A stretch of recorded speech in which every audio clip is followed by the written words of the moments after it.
Sit down.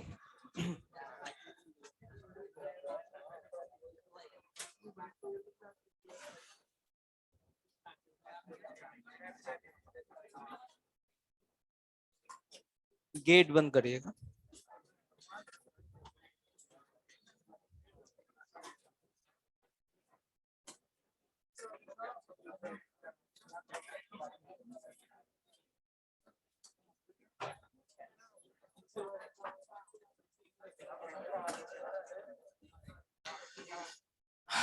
हाँ भाई, क्या हाल है? कहाँ थे भाई कल? तबीयत खराब थी? संडे को घूमने के लिए तबीयत खराब नहीं है तुम्हारी? अच्छा, फोटोज दिखाऊं क्या? हाँ, बोल, प्रूफ के लिए फोटोज भी दिखा दूंगा। बोल कि नहीं घूम रहा था। नहीं, घर पे ही था। अच्छा, ठीक है, क्लास के बाद मिल लेना फिर। झूठ भी कॉन्फिडेंस के साथ है। ठीक है, बैठ जा। ये कोटा शहर है बेटा, यहाँ पंछी भी जब उड़ते हैं ना तो पहले इजाजत मांगते हैं, उसके बाद ही उड़ पाते हैं। और तुम ऐसे ही है, हमारे सामने उड़ रहे हो। ये मत सोचना कि कोटा शहर में हमें जानने वाले लोग नहीं है। ये ढूंढना कि कौन हमें नहीं जानता है। ठीक है। हाँ भाई।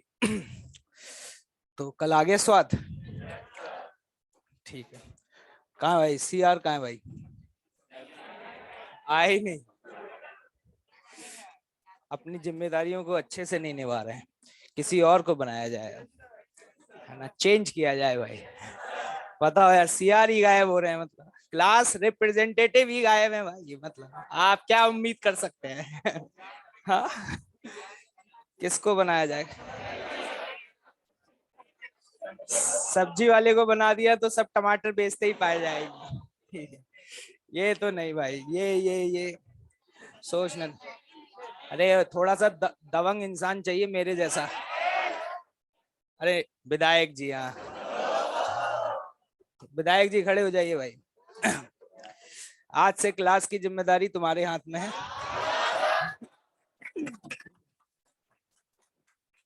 तुम्हारा काम क्या है वो सुन लीजिए, है ना। किसी भी तरीके का कोई भी इनडिसिप्लिन होता है तो बताना है। पता चले तुम ही सबसे ज्यादा इन्वॉल्व हो, है ना। दूसरा, किसी की क्लास ऑफ है ना, है ना, किसी कारणवश कोई सर क्लास नहीं ले पा रहे हैं, वॉट एवर, अगर किसी भी तरीके का कोई भी कंसर्न होता है तो मुझे इन्फॉर्म करना है। ठीक है भाई?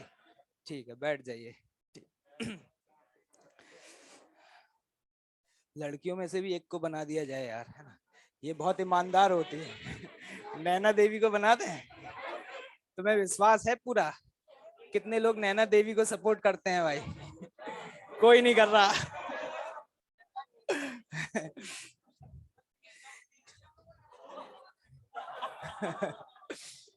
लाल फूल नीला फूल है? नहीं, ये तो पीला फूल था है? ठीक है भाई। तो ठीक है, एक जिम्मेदारी तुम्हारे पास है, ठीक है। मुझे बताना है भाई क्या चल रहा है, ठीक है। मेरे पास वक्त कम होता है तो मैं हर किसी से इंटरेक्ट नहीं कर सकता। अगर मुझे बताने का वक्त नहीं मिल पा रहा, जस्ट ड्रॉप द मैसेज, ठीक है। क्या हो गया भाई? चलिए भाई, शुरू किया जाए फिर। गालियां तो दे ही रहे होगे, लेकिन कोई दिक्कत वाली बात नहीं है। हाँ भाई, एक बात बता देता हूँ, उसके बाद कंटिन्यू करूंगा। देखिए, बीइंग अ टीचर है ना, आज से 2 साल पहले, 3 साल पहले क्या होता था कि सफलिंग हुआ करती थी, है ना। तो सफलिंग करने से क्या होता था कि स्टूडेंट सेग्रीगेट हो जाया करते थे अकॉर्डिंग टू देयर रैंक। तो एक टीचर के लिए पढ़ाना बहुत आसान हो जाता था, क्योंकि किसी पर्टिकुलर बैच में क्या है कि लगभग ऑलमोस्ट एक सेम थिंकिंग लेवल के ही स्टूडेंट्स बैठा करते थे।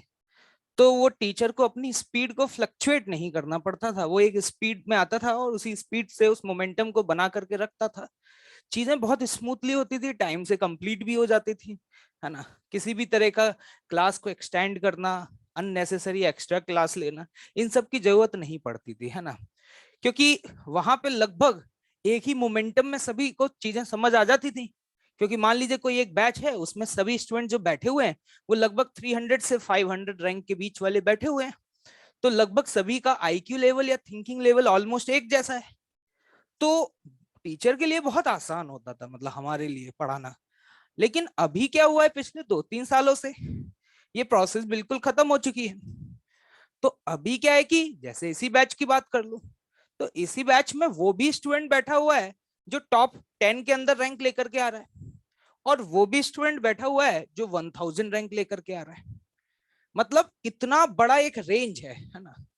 और एक टीचर के लिए सिर्फ उन स्टूडेंट पे फोकस करना जो टॉप 100 में चल रहे हैं, तो ये ना इंसाफी है। जिसकी रैंक अच्छी नहीं आई है, आप उसको ये तो नहीं बोल सकते कि वो एक अच्छा स्टूडेंट नहीं है, उसके दिन खराब है अभी, उसका वक्त आएगा तो वो भी एक दिन अच्छा करेगा। तो या तो एक टीचर ये करे कि भैया जो बहुत अच्छे स्टूडेंट्स हैं सिर्फ उन्हीं को फोकस करते हुए पढ़ाए, अपनी स्पीड को, जो एक नेचुरल स्पीड होती है उसको मेंटेन रखे, और आगे के स्टूडेंट्स को भूल जाए।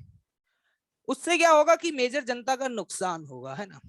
अब सोचो, एक टीचर के लिए एक ऐसा भी स्टूडेंट बैठा हुआ है कि क्वेश्चन देते ही कर लेता है, और एक ऐसा भी बैठा हुआ है जिसको आधे घंटे तक क्वेश्चन ही समझ नहीं आ रहा।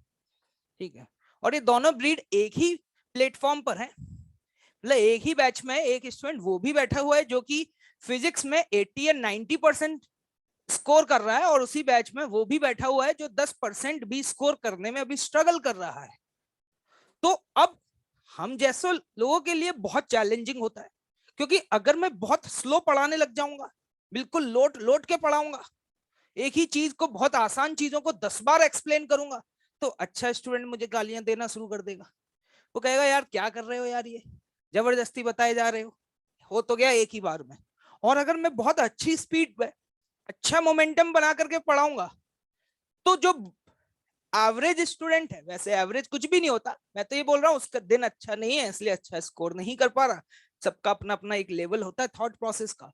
तो वो स्टूडेंट गाली देगा कि बताओ यार, सर तो रॉकेट बना कर घुमा रहे हैं, इतनी तेज पढ़ा रहे हैं, यहाँ तो हवा भी नहीं लगती, सर तो लिखने का भी वक्त नहीं देते हैं। तो अब दोनों केस में कहीं ना कहीं गालियां टीचर को ही पड़ती है ना।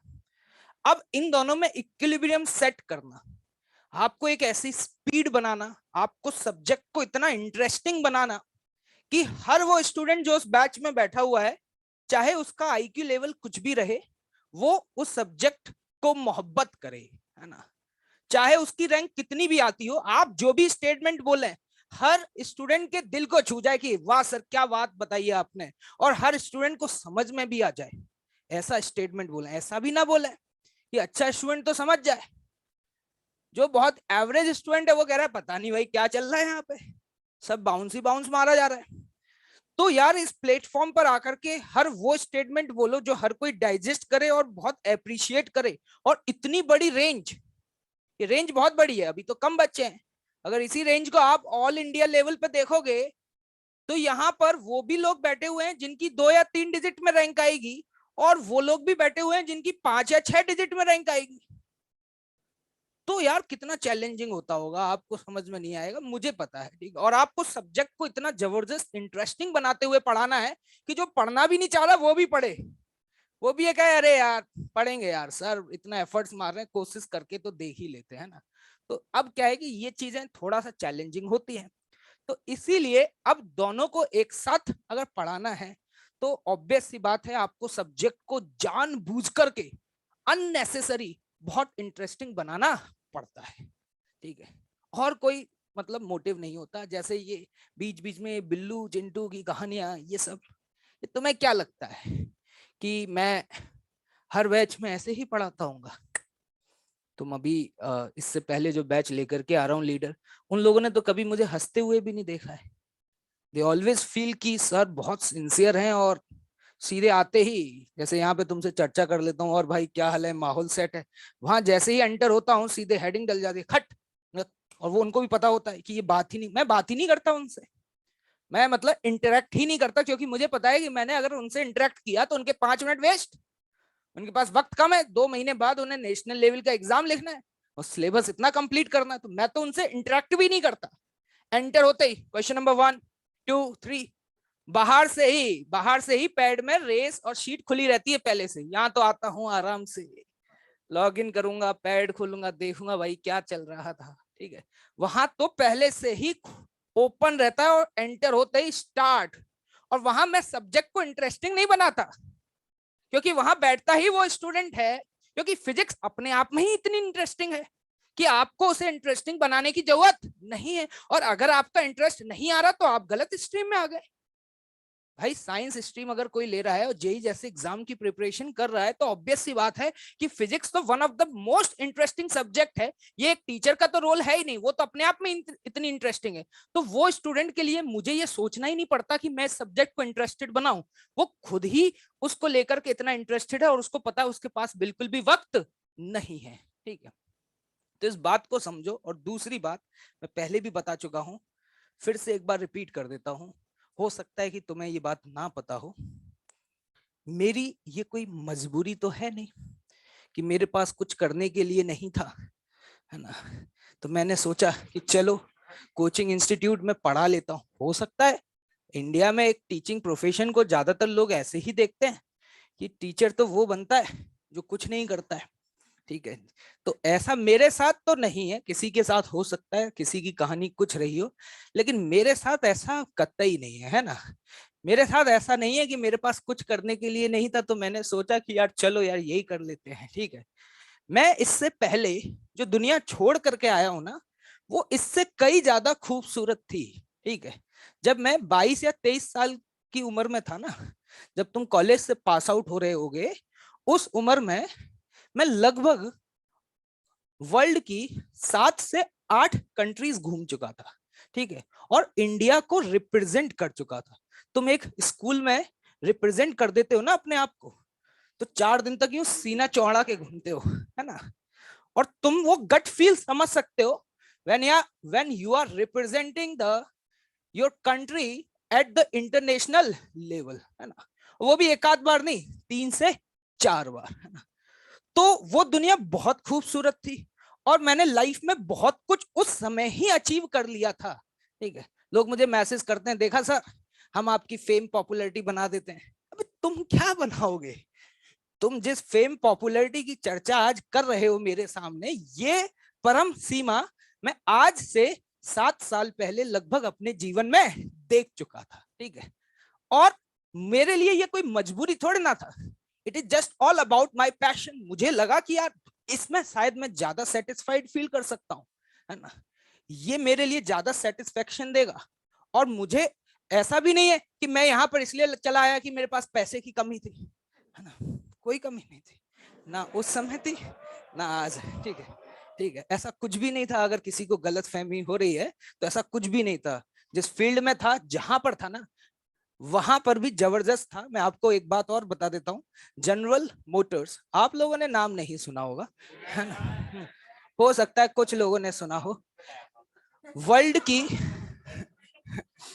जो वर्ल्ड की, अब इंडिया में रहते हो तो बात अलग है, वर्ल्ड की अगर आप टॉप क्लास ऑटोमोबाइल कंपनीज को देखेंगे तो उसमें 3 नाम सबसे ऊपर होते हैं, फोर्ड, टोयोटा और जनरल मोटर्स। तो उसमें से एक कंपनी में काम किया करता था, और वो भी बहुत बढ़िया पोजीशन में। अगर अभी वहीं होता तो पता नहीं कहाँ होता, मतलब इंडिया में तो नहीं होता, ये तो बात तय थी, कहीं बाहर ही होता डेफिनेटली, ठीक है। तो भाई मेरे लिए कोई मजबूरी नहीं है ये, है ना। मैं आता हूँ पढ़ाने आता हूँ, मैं सब्जेक्ट को इंटरेस्टिंग बनाना चाहता हूँ, क्योंकि मुझे यही काम करना है और ये मेरी रिस्पॉन्सिबिलिटी भी बनती है, और मेरे पास इसके अलावा भी कुछ करने के लिए है ही नहीं। सिंपल सी बात है भाई, है। मैं इसके अलावा और कुछ करता ही नहीं, सुबह से शाम तक सिर्फ पढ़ाता हूँ फिजिक्स, इसके अलावा कुछ नहीं करता जब तक मतलब इंस्टीट्यूट के अंदर रहता हूँ तब तक, ठीक है। इंस्टीट्यूट के बाहर की बात अलग है, ठीक है। तो भाई आप क्लास में बैठे हो तो पढ़ो, अच्छे से पढ़ो, ठीक है। बढ़िया मौका मिला है सीखने का, सीखो, ठीक है। और अगर अब तक वैसे समझ में आ गया होगा कि मुझ जितना चिल इंसान तुम्हें मिलेगा नहीं, ठीक है। जब मैं पढ़ा करता था, जेई की प्रिपरेशन करा करता था, तो मेरी कभी हिम्मत भी नहीं हुई कि अपने टीचर से जाकर के एक बार इंटरेक्ट कर लूं या उनको अपनी प्रॉब्लम्स बता पाऊं, क्योंकि खौफ ही इतना होता था। मिलना तो बहुत दूर की बात हुआ करती थी, खौफ ही इतना होता था कि कोई डाउट आता था तो कभी गए नहीं, दोस्तों से पूछ पाछ के खत्म कर लेते थे, क्योंकि लगता था गए खत्म कर दिया जाएगा, ठीक है।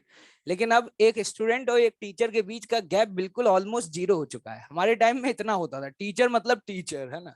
जैसे आजकल तुम रात को 12 बजे भी फोन कर देते हो ना, ठीक है, और मैसेज कर देते हो, और सर क्या हाल चाल है, क्या हो रहा है, जरा ये भेजना जरा, है ना, नोट्स भेज दो, इसके पीडीएफ भेजोगे कि नहीं भेजोगे, है? 2 बार मैसेज कर दिया, इग्नोर कर रहे हो। ये जो तुमने एटीट्यूड आ गया है तुम्हारे अंदर, ये हमारे समय में ये गैप इतना बड़ा होता था। टीचर नंबर, अरे बहुत बड़ी बात, ख्वाब ही नहीं देख सकते।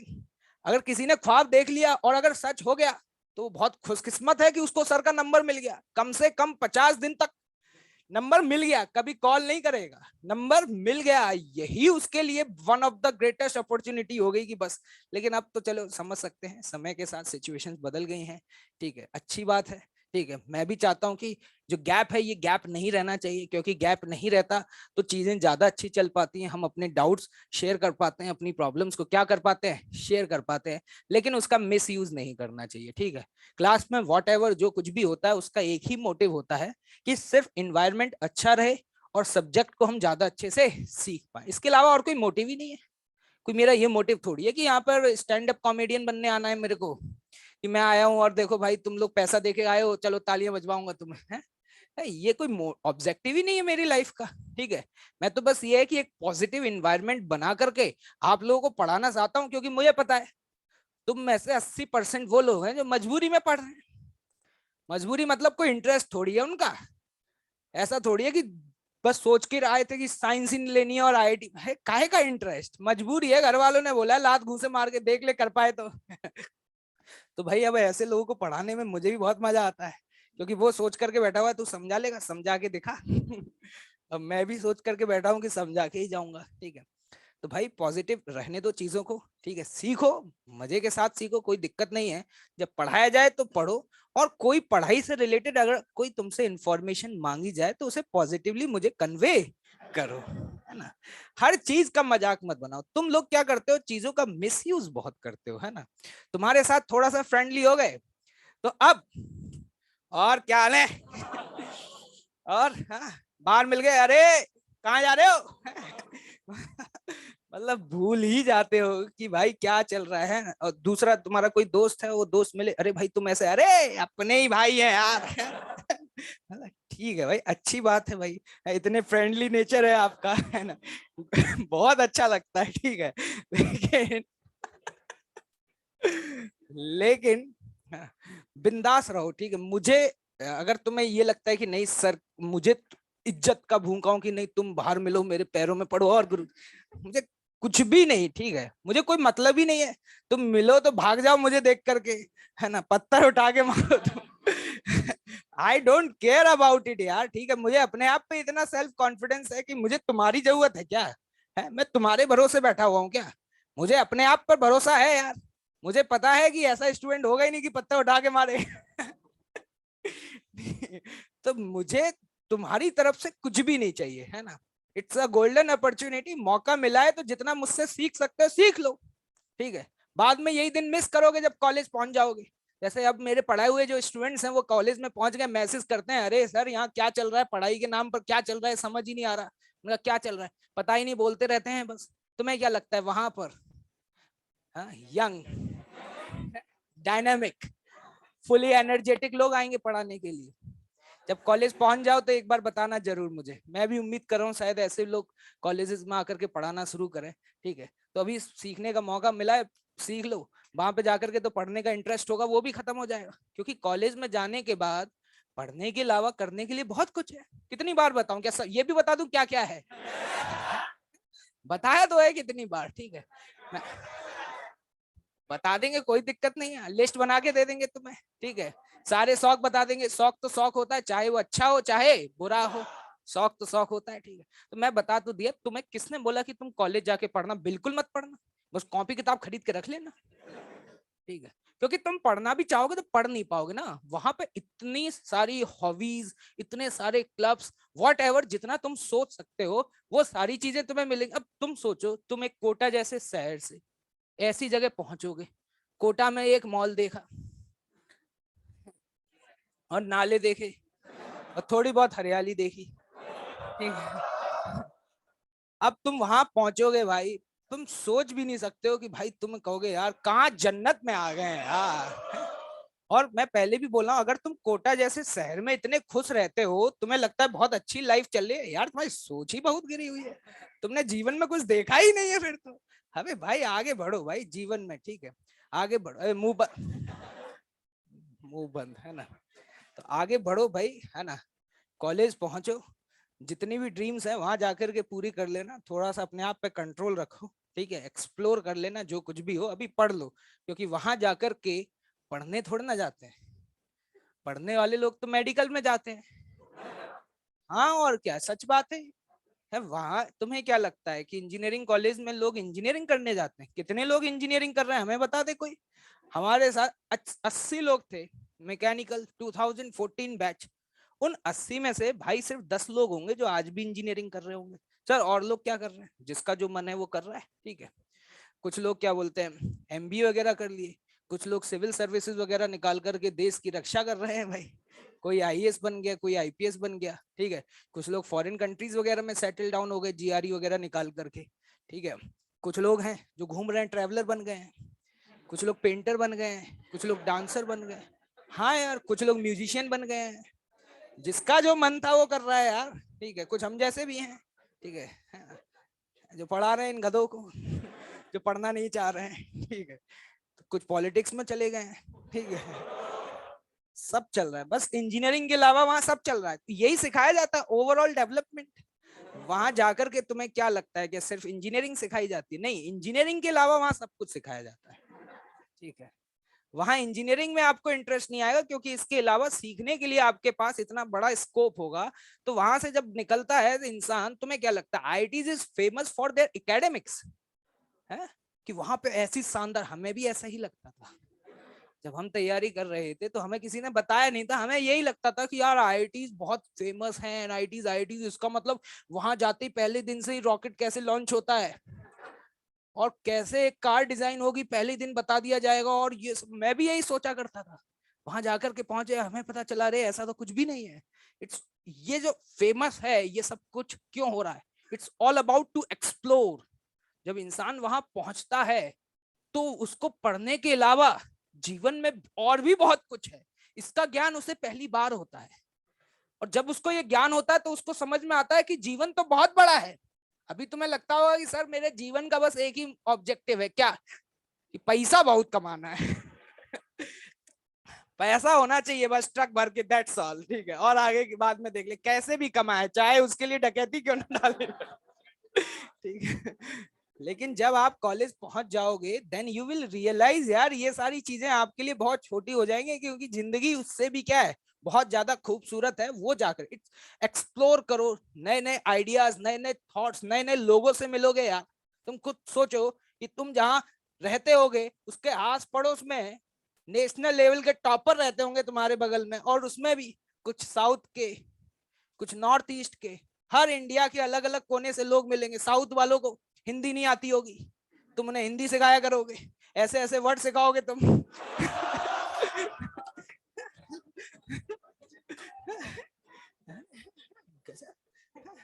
तो भाई बहुत कुछ सीखने को मिलेगा, ठीक है, और सिखाने को भी मिलेगा, ठीक है। तो सीखते रहिए और आगे बढ़ते रहिए। चलिए, सवाल दिया गया था, आगे बढ़ते हैं भाई।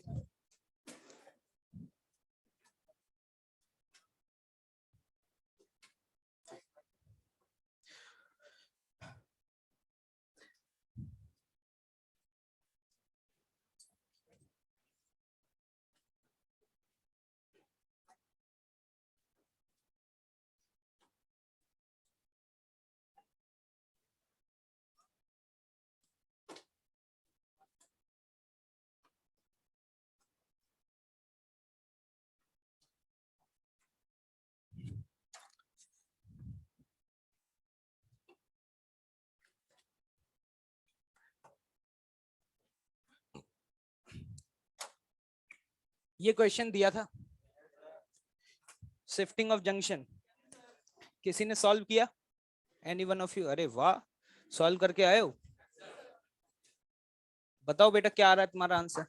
हाँ, तुमने क्लास कर ली अटेंड? ठीक है। हाँ,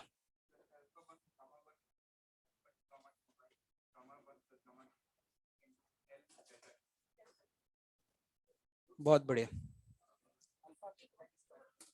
नहीं, मैंने ये बोला था ना, आगे मान लो, कोई दिक्कत नहीं है।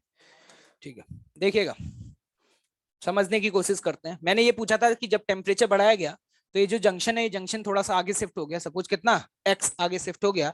तो अब सवाल ये पूछा गया था कि एक्स की वैल्यू क्या होगी। ठीक है, मैं आपको बिल्कुल पहले फंडामेंटल तरीके से बताऊंगा। ठीक, मैंने कहा कि अगर ये रॉड आगे नहीं लगी होती और ये वाली रॉड अगर फ्री होती, क्या होती? बिल्कुल फ्री होती, तो ये कितना एक्सपेंड होती? अगर आगे नहीं रॉड होती तो ये कितना एक्सपेंड होती? L alpha one delta T. मानते हो इस बात को? हाँ या ना में जवाब देना। पक्का भाई? ठीक है। और उसी तरीके से राइट हैंड साइड वाली जो रॉड है वो कितना एक्सपेंड होती? अगर वो आप देखना चाहेंगे तो वो आप कितना लिखते? That is L alpha two into delta T.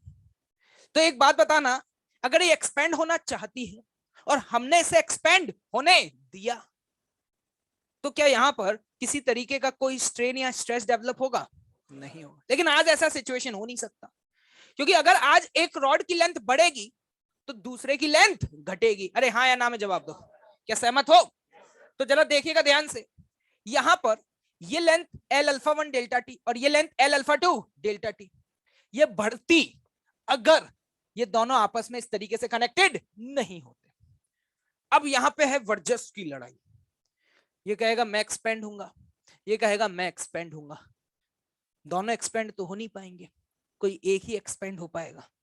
तो मान लो ये वाली जो रॉड है इसका वर्चस्व क्या है? थोड़ा ज्यादा ज्यादा ताकतवर है। ठीक है सर, ताकतवर कैसे पता चलेगा वो बाद में बताऊंगा। ठीक है, मान लो ये ज्यादा ताकतवर है और इसने इस रॉड को कंप्रेस कर दिया। क्या कर दिया? कंप्रेस कर दिया। तो ध्यान से देखना, मेरे सामने फाइनल सिचुएशन कुछ ऐसी आ जाएगी कि ये सपोज इसका जो जंक्शन है वो कितना आगे चला गया? एक्स। जितना एक्सपेंड होना चाहती थी उतना तो नहीं हो पाएगी, क्योंकि ये रॉड लगातार उस पर फोर्स तो लगा रही होगी ना भाई।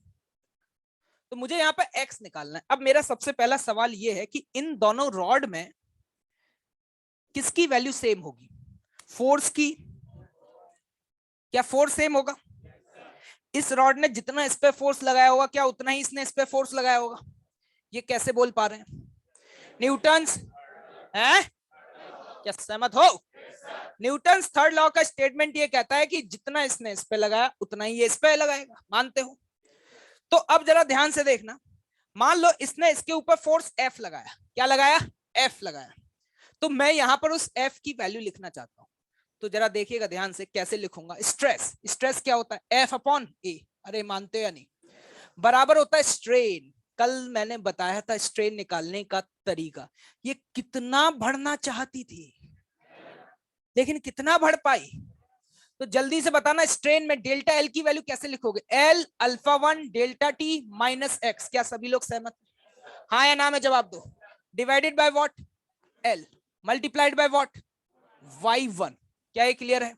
इसको यहां मल्टीप्लाई कर दो। नहीं आया समझ?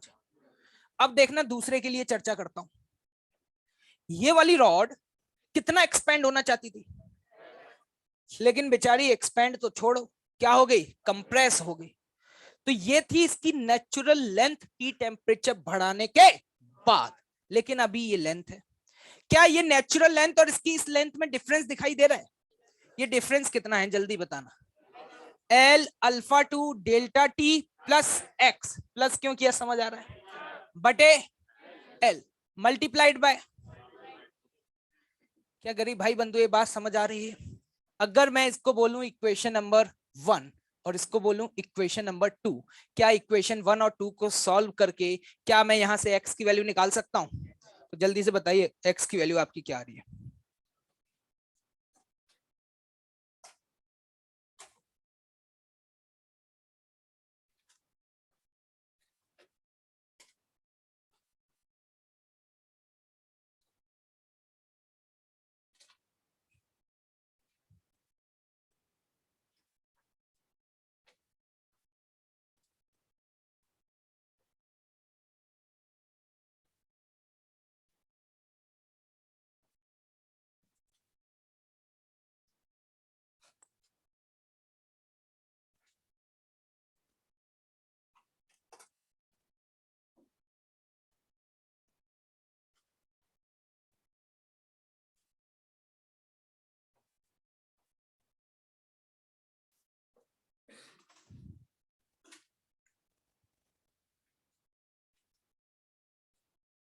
ये तरीका समझ में आया सभी को? एक बार बताओ फटाफट से, क्या ये डेल्टा एल लिखना तुम्हें समझ में आया कि नहीं आया? कितने लोगों को डेल्टा एल लिखना नहीं आया? क्या सभी को आ गया? ठीक है, बताइए एक्स की वैल्यू क्या आ रही है? Alpha 1 y1 minus alpha 2 y2 upon y1 plus y2 l into,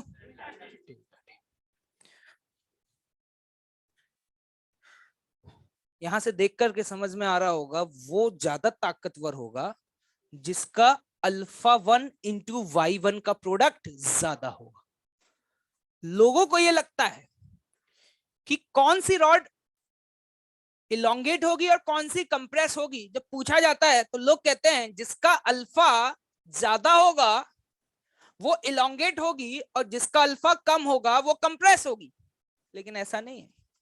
जब आपने रिजल्ट निकाला तो इस रिजल्ट को देख करके आपको खुद समझ में आ रहा होगा कि सिर्फ अल्फा डिसाइड करेगा या अल्फा या वाई मिलकर डिसाइड करेंगे? अल्फा एंड वाई मिलकर के डिसाइड करेंगे कि विच रॉड विल कंप्रेस और which rod will elongate. Is it clear? अरे समझ आया कि नहीं? मतलब अगर आज के बाद कभी भी आपको सिर्फ ये चेक करना हो, मान लो ऑब्जेक्टिव टाइप का ये सवाल आ जाए कि टेम्परेचर बढ़ाया, बताइए जंक्शन राइट में जाएगा या लेफ्ट में जाएगा? जंक्शन राइट में जाएगा या फिर लेफ्ट में जाएगा? जैसे ये सवाल पूछा जाए क्या करिएगा? अल्फा इंटू वाई का प्रोडक्ट कर दीजिएगा। क्या करना है? अल्फा इंटू वाई का प्रोडक्ट कर दीजिएगा। तो जिसका अल्फा इंटू वाई का प्रोडक्ट ज्यादा आ रहा होगा, गारंटी है वो रॉड का जंक्शन आगे की तरफ शिफ्ट होगा, मतलब वो ज्यादा ताकतवर है। Is it clear? अगला सवाल मेरा, इसमें से किस रॉड में कंप्रेसिव स्ट्रेसेस डेवलप होंगे और किस रॉड में टेंसाइल स्ट्रेसेस डेवलप होंगे? क्या बोलना चाह रहे हो? कितने लोग, हाँ कौन बोलना चाहेगा? एनी वन ऑफ यू बताओ। दोनों में कंप्रेसिव। अच्छा, और दोनों में? In both of the rods compressive stresses he develop होंगे। तुम खुद सोच करके देखो, ये इतना जाना चाहती थी, ये जितना होना चाहती थी फ्रीली, तुमने उतना उसको बढ़ने नहीं दिया, इतना ही बढ़ पाई है। तो उससे ज्यादा बढ़ी है कम बढ़ी है? नेचुरली लेंथ ये होनी चाहिए थी लेकिन यह रह गई। तो बताओ इस रॉड में कंप्रेसिव डेवलप होगा या टेंसाइल? कंप्रेसिव डेवलप होगा। क्या ये बात समझ में आ रही है? कल मैंने भी बताया था डेल्टा एल वो एल होता है जो फोर्सफुली आता है। कैसे आता है? फोर्सफुली। ये मत देखो कि सर ये रॉड इलोंगेट हो गई है तो इसमें सर टेंसाइल आएगा, और ये वाली रॉड कंप्रेसिव हो गई है तो इसमें कंप्रेसिव आएगा। आप तो ये देखो कि जब टेम्परेचर बढ़ाया गया, क्या ये रॉड एक्सपेंड होना चाहती थी? अरे हाँ या ना? क्या ये वाली रॉड भी एक्सपेंड होना चाहती थी? दोनों एक्सपेंड होना चाहती थी, दोनों एक अपनी नेचुरल लेंथ पर जाना चाहती थी। क्या ये इतना एक्सपेंड हो पाई? अरे इससे ज्यादा होगी या कम होगी? कम ही होगी। ऐसा क्यों हुआ?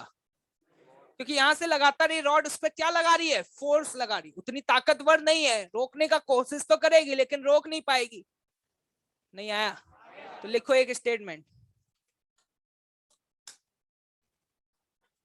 In both of the rods, in both of the rods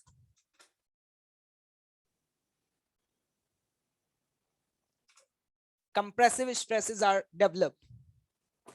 In both of the rods compressive stresses are developed.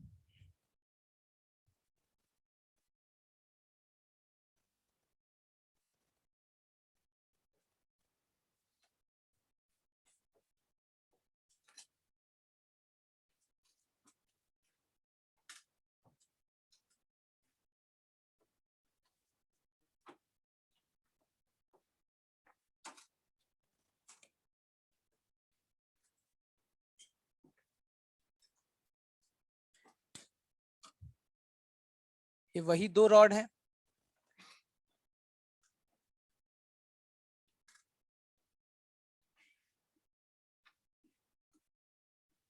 लेकिन इस बार दोनों रॉड को इस तरीके से एक के ऊपर एक रख के ऐसे ज्वाइन कर दिया है, लाइक वेल्ड जैसे करते हैं।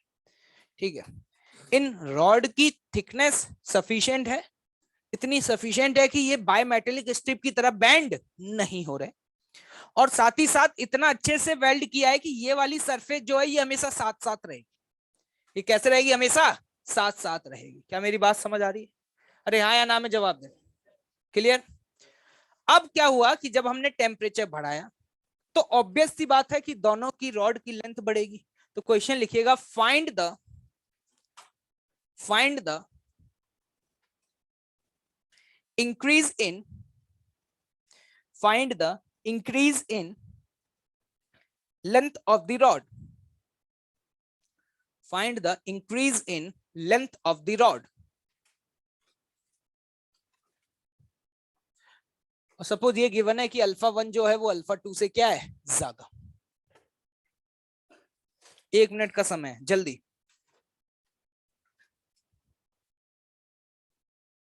सवाल समझ में आ गया?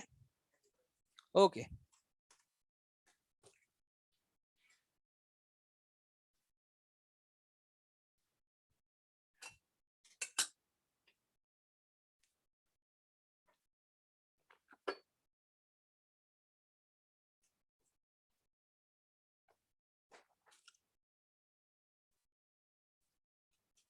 प्रशांत किसका नाम है?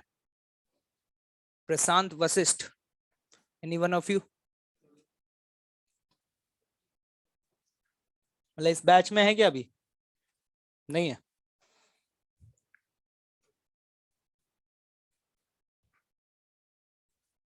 गर्वित जैन?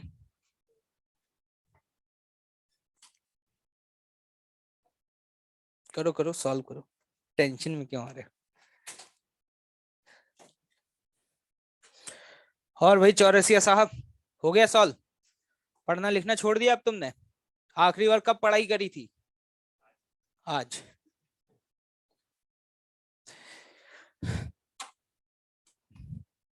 सोचिए क्या करना चाहिए। अच्छा चलो देखना ध्यान से, इधर देखिए सभी लोग। एक बात बताओ, सपोज मैंने ये बोला कि ऊपर वाली रॉड ज्यादा एक्सपेंड होना चाहती है और नीचे वाली रॉड इतना होना चाहती है। अगर ये दोनों फ्री होते, अगर ये दोनों क्या होते? फ्री, एक दूसरे के साथ कनेक्टेड नहीं होते, तो हम ये कहते हैं कि ऊपर वाला रॉड कितना आगे जाएगा? L alpha 1 into delta T. अरे आया?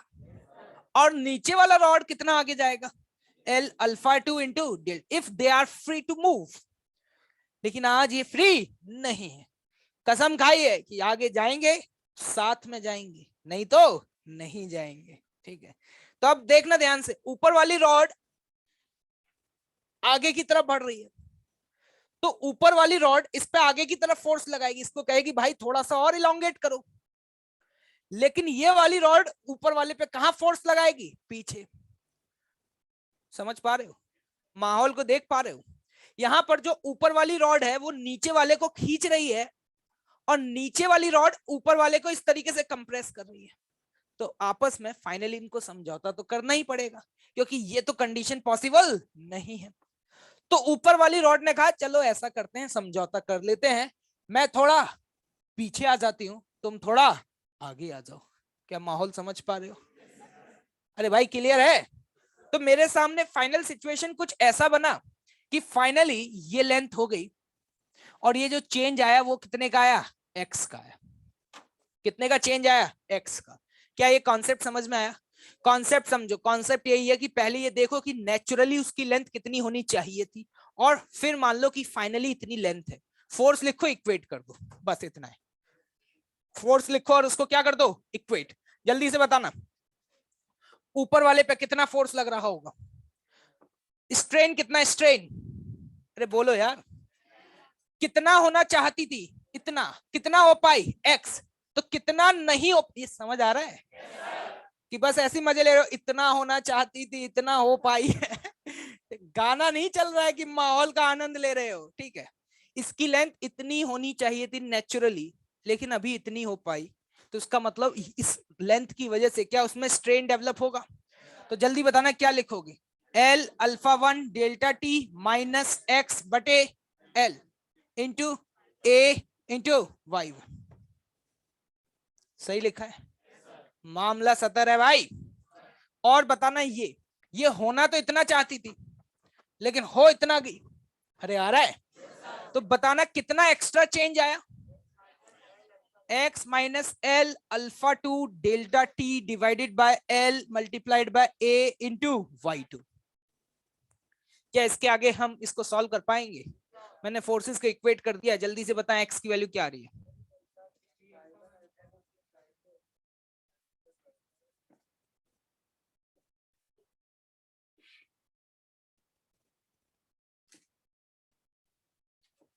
ये आ रहा है, हो नहीं पा रहा। कितने लोगों से हुआ था? ग्रेट। सोचिए भाई, एक बात बताइए, ऊपर वाले को अगर मैं रॉड 1 बोलता हूं, क्या बोलता हूं? रॉड 1, और नीचे वाले को मैंने रॉड 2 बोला, तो किस रॉड में कंप्रेसिव स्ट्रेस डेवलप होगा और किस में टेंसाइल डेवलप होगा? हैं? कितने लोग कहते हैं कि 1 में कंप्रेसिव डेवलप होगा? सब लोग कह रहे हैं। कितने लोग कहते हैं कि 1 में टेंसाइल होगा? क्या दोनों में कंप्रेसिव होगा? किस में कंप्रेसिव किस में टेंसाइल होगा, क्या ये समझ आ रहा है? आपको देख करके ही ये बात समझ आ गई होगी होपफुली, देख करके कि ये इतना होना चाहती थी, उससे ज्यादा हुई है कम हुई है? कम हुई है। अगर उससे कम हुई है तो ऊपर वाले रॉड में टेंसाइल या कंप्रेसिव? कंप्रेसिव। तो रॉड 1 में जो स्ट्रेस डेवलप होगा दैट इज व्हाट? कंप्रेसिव। और रॉड 2 में? हाँ, टेंसाइल।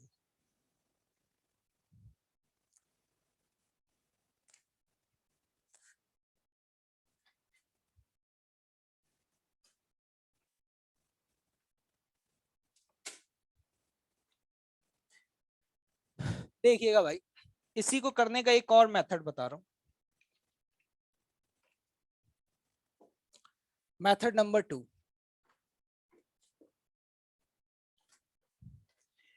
इसको ऐसे भी डील कर सकते हैं कि कौन इतना दिमाग लगाए कि कौन कितना आगे जाना चाहती थी, कितना पहुंच पाई, कितना नहीं पहुंच पाई है। सीधे ये बोलो कि जितनी भी रॉड है सब में कंप्रेसिव स्ट्रेस डेवलप हुआ है। क्या डेवलप हुआ है? कंप्रेसिव स्ट्रेस डेवलप हुआ है। तुमने कहा ये तो नहीं हो सकता, मैंने कहा बोल दो क्या जा रहा है तुम्हारा, घर से बोलने में क्या जा रहा है, क्या बोल दो। सब में क्या डेवलप हुआ है? कंप्रेसिव। अगर सब में कंप्रेसिव स्ट्रेस डेवलप हुआ है तो एक्स माइनस ऊपर वाला बढ़ना कितना चाहती थी? एल अल्फा 1 डेल्टा टी, मानते हो? एक्स बढ़ी है लेकिन बढ़ना इतना चाहती थी, डिवाइडेड बाय हाँ L into A1 Y1 plus. मैंने कहा सब में कंप्रेसिव स्ट्रेस डेवलप हुए हैं तो मैं कह सकता हूं इस पूरे सिस्टम पे क्या नेट फोर्स का समेशन 0 होना चाहिए या नहीं होना चाहिए? दूसरे वाले में क्या लिखोगे? एक्स, वो भी बढ़ना चाहती थी, minus L alpha 2 delta T divided by L multiplied by what? A2 into Y2 बराबर क्या कर दो? 0। अगर तुम ध्यान से देखो तो जे वाई इक्वेशन कौन सी भाई? जे वाई। और जे वाई सेम है, नहीं चमका होगा? अगर तुम इसको इधर ले जाके लिख दोगे तो यही तो बन जाएगा। देख लो आराम से, ऐसा मैंने पहले भी बोला है। बहुत सारे लिक्विड एक साथ मिक्स कर दिए जाते थे, किसी का टेम्परेचर बढ़ेगा किसी का घटेगा, समझ में नहीं आ रहा किसका बढ़ेगा किसका घटेगा। मैंने कहा सबका बढ़ेगा, या फिर बोल दो सबका घटेगा, सम करके क्या कर दो? 0। मैथ्स वालों को क्या पता कि हम क्या कर रहे हैं? मैथ्स वालों का तो बस इतना ही ठेका दिया हुआ है कि हम इक्वेशन बना के देंगे, तुम आंसर निकाल के दे दो, दैट्स ऑल। उसके पीछे का लॉजिक क्या है, क्या वो मैथ्स वालों को पता है? पता भी नहीं है, समझ में भी आने वाला नहीं है। अरे मेरी बात समझ आ रही है भाई? मतलब समझाने की कोई जरूरत है ही नहीं। तो मैथ्स वालों को क्या पता ये इक्वेशन हमने कैसे बनाई है? हमने कैसे भी बनाई हो लिख दो इक्वेशन का आंसर सेम आएगा, अलग अलग आएगा? सेम आएगा। ऐसे कॉन्सेप्ट पता है कब काम आते हैं, वो सुनना। मान लो अगर तुम्हारे पास यहां पे 3 रॉड होती,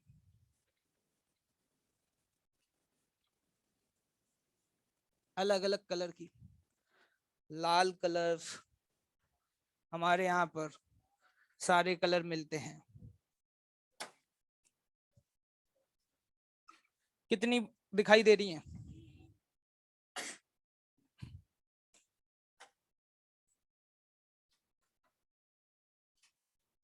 तीनों का अल्फा और वो दिया हुआ है, तीनों की मान लो वो एरिया सेम है। हर बार एरिया सेम हो ऐसा कोई जरूरी नहीं है। लेंथ भी तीनों की सेम है। कंपोजिट स्लैब, क्या बोलते हैं इसको? Composite slab. एक के ऊपर एक लेयर पे लेयर लगा दी गई है भाई। ग्रिल्ड सैंडविच बन रही है, कोई दिक्कत वाली बात नहीं है। पहले आलू की लेयर, फिर टमाटर की लेयर, फिर तुम्हारी लेयर है। ठीक है, चलन दो भाई। सर एक बार थोड़ा इस तरीके का पार्टी वार्टी हो जाए तो। सर न्यू ईयर भी आने वाला है, मतलब मैं भी वही सोच रहा हूँ कब देने वाले हो तुम लोग पार्टी भाई। ए भाई, ए इधर इधर इधर इधर, ए गरीबो इधर इधर। कंपोजिट स्लैब है, क्या है? Composite slab. टेम्परेचर बढ़ाया गया, टेम्परेचर बढ़ाया गया। अब यहाँ पे ये वाला अगर तुमने दिमाग लगाया जो यहाँ मैंने बताया, बर्गर बन जाएगा। ये सोचो, इतना बढ़ना चाहती थी, इतना बढ़ पाई, इतना अरे कितना क्या। हमने कहा सब में कंप्रेसिव डेवलप हुआ है। क्या डेवलप हुआ है? कंप्रेसिव। कंप्रेसिव का मतलब जितना बढ़ना चाहती थी उतना नहीं बढ़ पाई है, दैट्स ऑल। अरे समझ आ रहा है? तो अपन ने बोला कि सीधे सीधे फाइनल ये लेंथ कितनी हो गई? x। हमने कहा सब में कंप्रेसिव हुआ है तो इक्वेशन में आंख बंद करके भी लिख सकता हूं क्या? रात में सोते में लात मार के उठा दिया जाए, क्या तुम लिख पाओगे? तो जल्दी से फटाफट जल्दी से बताइएगा। मैं कहूंगा सब में, मैंने कहा इसमें कितना डेवलप होगा? L alpha one. हवा टाइट होगी क्या? जल्दी बताओ। L alpha one delta T. एक मिनट। अच्छा ऊपर उल्टा लिख दिया था, मैं जो बोल रहा हूँ उसका उल्टा कर दे, कोई नहीं। सब में कंप्रेसिव नहीं मानते हैं, सब में क्या मान लेते हैं? टेंस। कुछ भी मान लो, है ना, कोई फर्क पड़ने वाला नहीं है। कैसे भी लिख लो, अगर ये पहले लिख रहे हो तो ये पहले लिखो, ठीक है। जैसे ये पहले लिखा है ऊपर वाले में तो ऐसे लिखेंगे X minus L alpha one delta T divided by L into A into Y one plus X minus L alpha two delta T बटे L into A into Y two plus X minus L alpha three delta T बटे L into A into Y three बराबर 0। क्या तुम्हें सोचना पड़ा कि कौन elongate हुई है, किसमें कंप्रेसिव स्ट्रेस, किसमें टेंसाइल स्ट्रेस? क्या ये सब सोचने की जरूरत पड़ी? एक्स निकाल लो, अपने आप पता चल जाएगा कि किसमें कंप्रेसिव है और किसमें tensile. This is the method number 2, note down this.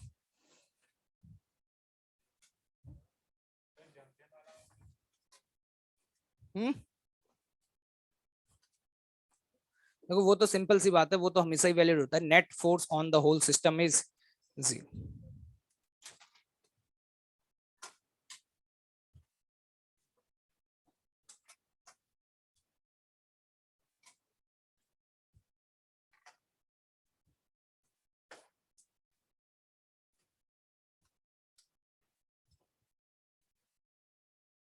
Homework तो करके ले ही आए होगे, वो तो तुम रेगुलर करते ही हो। बहुत अच्छा लगा मुझे सुन के। हाँ एक बात बताना तो भूल ही गया, रात को 1:30 बजे लगभग, 11:30 या 12 बज रहे होंगे रात को। हाँ आपको 3 प्रैक्टिस टेस्ट शेयर किए गए, है ना, और 31 उसकी लास्ट क्या है? डेडलाइन है, ठीक है। आंसर की पीछे कनेक्टेड है, सॉल्यूशंस है नहीं, ठीक है। सॉल्यूशंस उसके है नहीं, क्वेश्चंस को सॉल्व करो, डाउट्स है फिर वो अपन लोग डिस्कस कर लेंगे, कोई दिक्कत नहीं है। लेकिन 31 तक निपटा लेना, ठीक है। आपस में भी डिस्कस कर लेना, ठीक है। सारे क्वेश्चन मेरी पूछने मत आ जाना कि सब बता दो एक तरफ से, ठीक है। करो सॉल्व करो भाई। अब ऐसे मिलते रहेंगे तुम्हें अगले 30 दिन तक, करते रहना, ठीक है। एक हफ्ते में कम से कम 4 टेस्ट, ठीक है। टाइम लिमिट में करने की आदत डालो, ये नहीं बैठे रहे पूरी रात, जगराता चल रहा है। मैक्सिमम एक टेस्ट में तुम्हें 75 मिनट देने बस। 75 मिनट में एक स्टूडेंट करता है उसको सॉल्व। क्या करो 750 तुम्हारे लग गए हैं? कितने मिनट देने? 70। पहले टाइम लिमिट सेट करो और सॉल्व करो, क्योंकि वो जो टेस्ट है वो एक्चुअली में टेस्ट है, वो रोटेशनल के क्या है? टेस्ट पेपर्स हैं, ठीक है। तो उनको टाइम लिमिट सेट करो। तुमने देखा होगा पूरा का पूरा पेपर वैसा ही होगा जैसे क्वेश्चंस पेपर में आते हैं, single correct, multiple correct, match the column, comprehension. अब देखे ही नहीं होंगे, देख लिए तो बस ठीक है फिर। तो बिल्कुल वैसा ही है। और 75 मिनट मैंने ऑलरेडी 5 मिनट बढ़ा के दिया है। ऐसे तो 70 भी नहीं होना चाहिए था, ठीक है, 60 ही होना चाहिए था, लेकिन 75 मिनट्स ठीक है। गरीब भाई बंधु हैं थोड़े, क्योंकि भाई लोगों को 6 मिनट तक तो सवाल ही समझ नहीं आएगा। लेकिन सॉल्व करिए। आज कितनी डेट है? 28 है। 31 तक मुझे सॉल्व चाहिए कॉपी में इज्जत के साथ, नहीं तो लात घूंसे पड़ेंगे, याद रख लेना, ठीक है? और ये मत बोलना कि सर टाइम नहीं है। टाइम तो मेरे पास भी नहीं है। आज तुम्हारी क्लास लेने के लिए कितना मैंने इधर उधर पूरा चेंज कराया टाइम टेबल, तुमको पता है? मेरी जो 4 वाली क्लास थी उसको 2 बजे कराया। एक्चुअली मेरी आज क्लास कितने बजे से थी? 4 बजे से थी। जो 4 वाली थी वो 2 बजे से कराई। फिर बीच वाला स्लॉट खाली हुआ, फिर इसमें तुम्हारी एक्स्ट्रा लगाई। अदरवाइज तो स्लॉट ऐसे तो नहीं कर सकते थे ना कि 2 बजे बुला लूं, फिर पढ़ा के फिर चला जाऊं, मिलेंगे 1.5 घंटे बाद, और तुम मौज मस्ती करते रहोगे। क्या ये समझ में आ गया? क्या ये मेथड सभी को क्लियर है या नहीं है? इसमें दिमाग कम चलाएं, पेन ज्यादा चलाएं। नहीं है तो एक दिल।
अरे यार ये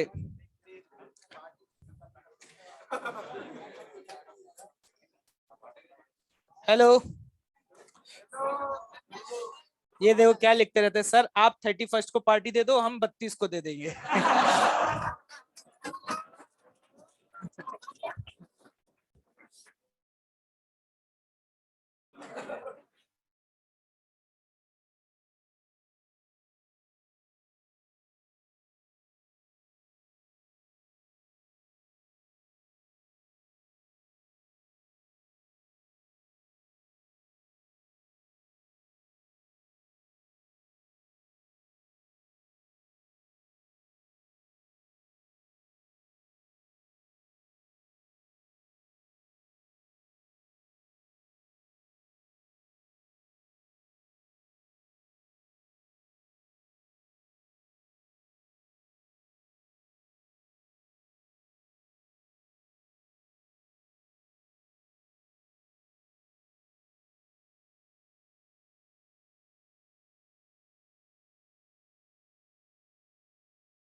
हो गए होंगे बेचारे।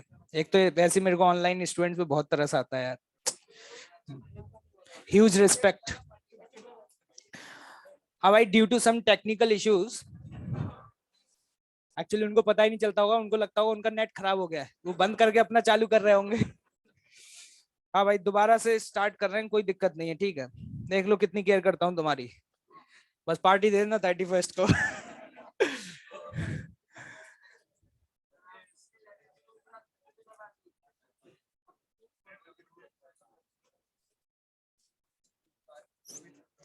एक क्वेश्चन आया होगा आपका शीट में, वैसे तो हो गया होगा वो। जैसे कि देखना क्वेश्चन नंबर 1, हमारे पास यहाँ पे एक रॉड है, लेकिन सपोज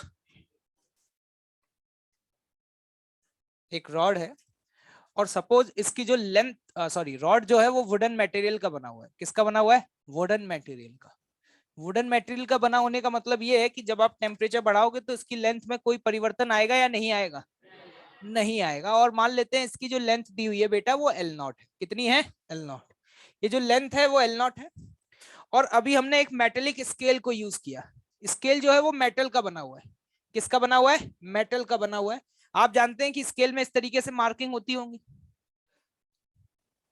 जब हमने स्केल से मेजर किया 0 डिग्री सेल्सियस पर, तब ये रीडिंग बता रहा था L not.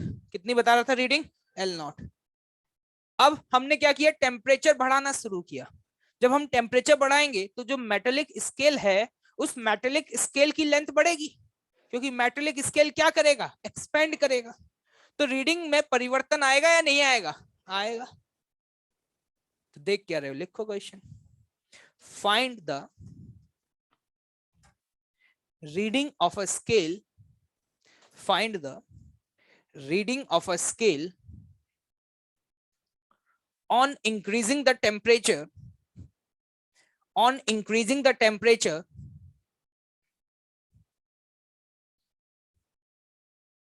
by delta T, on increasing the temperature by delta T.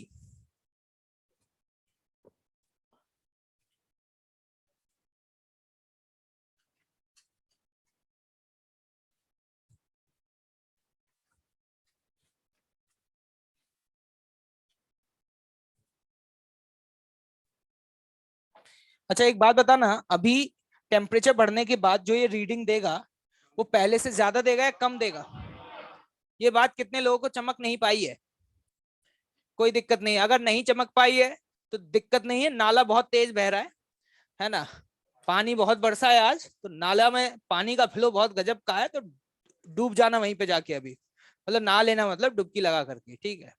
तुरंत चमक जाएगा कि कहाँ पे एक्सपेंशन हुआ है और कहाँ पे कंप्रेशन हुआ है, ठीक है? आंसर निकाल लो। ये स्टाइल में बैठे रहते हैं, ऐसे बैठे रहते हैं जैसे ऋतिक रोशन यही हो रहे हैं, एकदम ऐसे यूं यूं करते रहेंगे। ये यस। एक घुमा घुमा के लगाए दो इनके अभी। रीडिंग कम हो जाएगी मान लिया, अब कितनी हो जाएगी जे भी तो बता दो। बताओ बेटा। बहुत कम ही स्टूडेंट है जो पढ़ रहे हैं। हाँ वंडरफुल। हाँ बहुत बढ़िया। चलिए समय खत्म।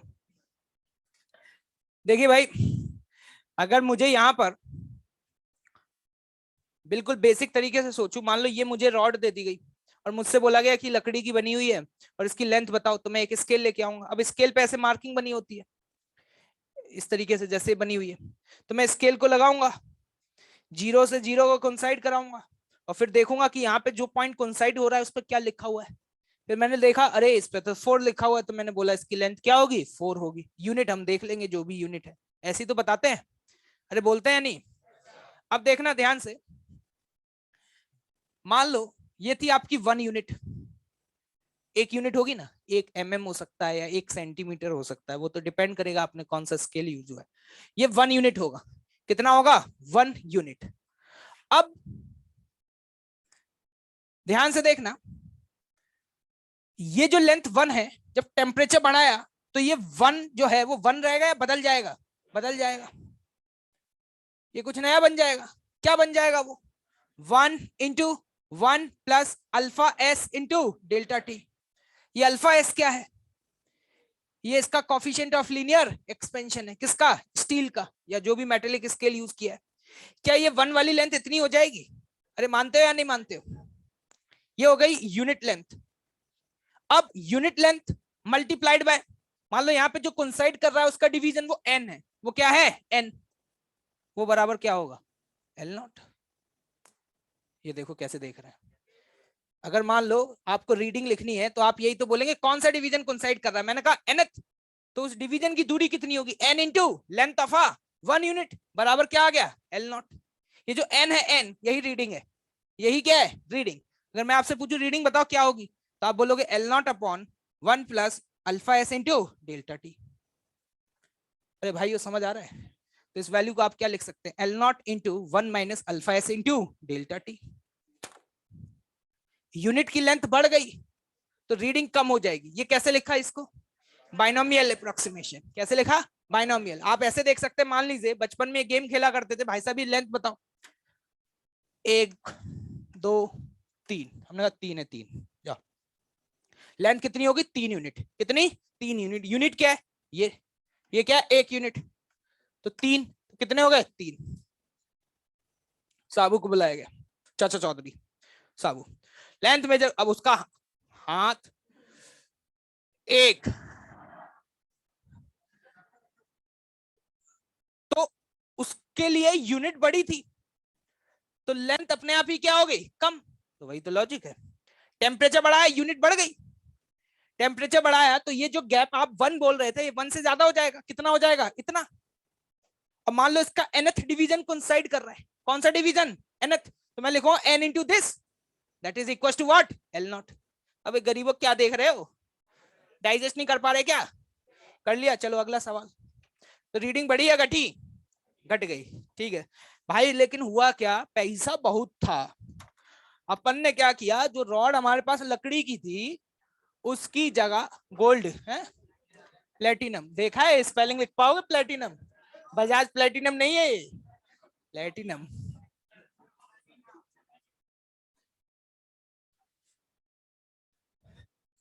ये जो रॉड है ये भी मेटल का बना हुआ है, और सपोज इसका कोफिशिएंट ऑफ लीनियर एक्सपेंशन जो दिया हुआ है वो गामा एल है। क्या है? Gamma L. और इस रॉड की, हाँ हाँ लिखा तो अल्फा एल ही है, शब्दों पे ध्यान मत दो, ठीक है, अल्फा एल। क्या क्लियर है भाई? अब देखना ध्यान से, ये रॉड की लेंथ कितनी? L not. तो पहले इस स्केल से मेजर करी तो लेंथ ये बता रहा था, लेकिन जो स्केल है, स्केल तो वही है पुराना वाला, उसका तो कितना दिया हुआ है? Alpha S. अब टेम्परेचर बढ़ाने पर रॉड एक्सपेंड होगा या स्केल एक्सपेंड होगा? है? कौन है जो कहता है कि एक ही एक्सपेंड होगा? बताओ तो सही एक बार, क्या दोनों एक्सपेंड होंगे? तो रीडिंग बढ़ेगी या घटेगी? इसके बारे में अभी कोई भी कमेंट नहीं कर सकते, ठीक है, क्योंकि दोनों ही एक्सपेंड हो रहे हैं। डिपेंड करेगा कि कौन कितना एक्सपेंड हो पाता है। क्वेश्चन लिखिएगा तो शकल मत देखिए। अगर T बराबर 0 डिग्री सेल्सियस पर रीडिंग इस स्केल ने जब इससे मेजर किया गया, तो इसने कहा भाई साहब L नॉट आ रही है। हमने कहा ठीक है, टेम्परेचर बढ़ा दिया जाए 20 डिग्री सेल्सियस मान लो, या डेल्टा टी मान लो। क्वेश्चन लिखें, find the reading of a scale when the temperature is increases by delta t।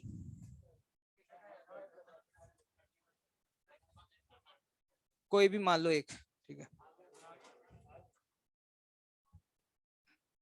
आ गया? लोग तो कहते हैं, मार्केट में कहते हैं कि ये सवाल बहुत टफ होते हैं। क्या तुम्हारे लिए टफ है क्या? क्या बात कर रहे हो? मतलब सिखा दिया तुम गरीबों को भी मैंने। थैंक यू, चलो तालियां बजाओ सब लोग। कॉन्फिडेंस बढ़ता है भाई, कॉन्फिडेंस।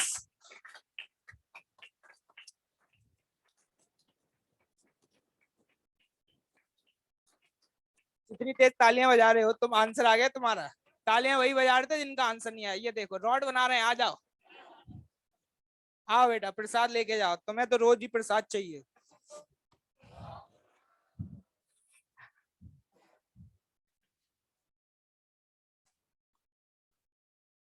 चलिए देखते हैं कितने लोगों का आंसर मैच कर गया। मतलब आंसर आ गया, चाहे सही आया हो या फिर गलत आया हो, कितने लोगों का आ गया? Okay great. देखिएगा इतना तो तय है, देखो मुझे तो ज्यादा कुछ आता नहीं, बस इतना पता है कि रॉड की जो लेंथ है वो बढ़ जाएगी, और रॉड की जो लेंथ है वो एल नॉट नहीं रहेगी। कितनी हो जाएगी? L not into 1 plus alpha L delta T. क्या मानते हो इस बात को? ये लो बढ़ा देते हैं, और क्या है। मैं तो ऐसे लिखूंगा, जो 1 यूनिट था वो अब 1 यूनिट रहा या बढ़ गया? कितना हो गया? क्या ये 1 यूनिट की लेंथ इतनी हो गई? एल नॉट प्लस इतना। मान लो रीडिंग आ रही है एन, मान लो nth डिवीजन कोइंसाइड कर रहा है। कौन सा डिवीजन? nth division. मैं कहूंगा लेंथ ऑफ 1 डिवीजन, तुमने कहा ये, मैंने कहा nth डिवीजन कोइंसाइड कर रहा है तो इनटू n। अरे ओ गरीबो, ये बराबर पहले एल नॉट किया था, लेकिन अब किसके साथ कोइंसाइड करना चाहिए इस पॉइंट पे? तो क्या लिखोगे? L not into 1 plus alpha L delta T. क्या n ही मेरी रीडिंग है? क्या ये बात सभी को क्लियर है भाई? यहां से अगर n की वैल्यू निकालें तो L not into 1 plus alpha L delta T divided bye 1 plus alpha S delta T आएगा। तो भैया ऐसा है, रीडिंग बढ़ भी सकती है और घट भी सकती है, वो तो डिपेंड करेगा कि न्यूमरेटर बड़ा है या फिर डिनोमिनेटर बड़ा है, कुछ भी हो सकता है। अगर इसी को कोई कहे भाई साहब थोड़ा और सिंप्लीफाई कर सकते हो, हमने कहा कर सकते। क्या ये सब करना सीख गए हो?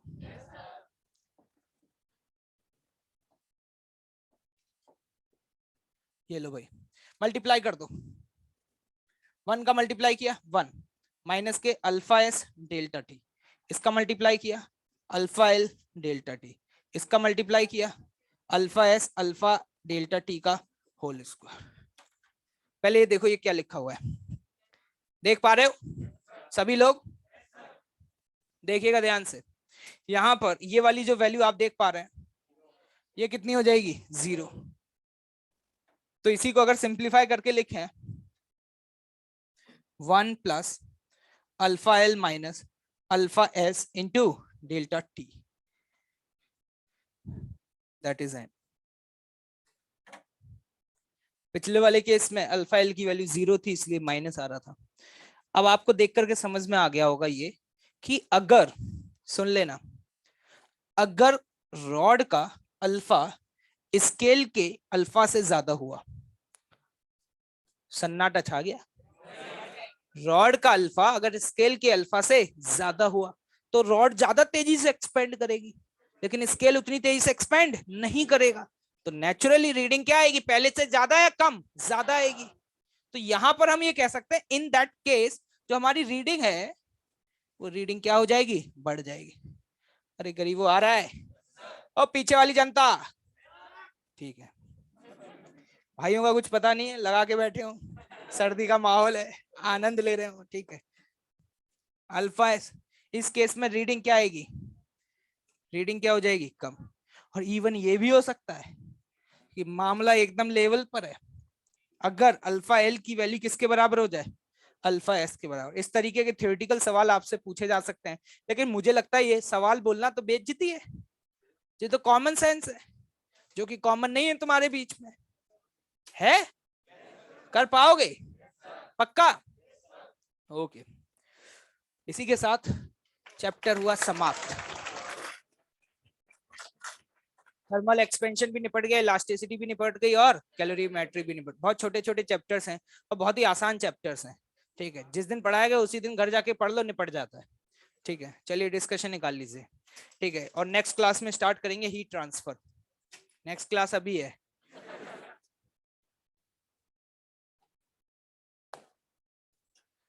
शीट लाओ, शीट शीट दो।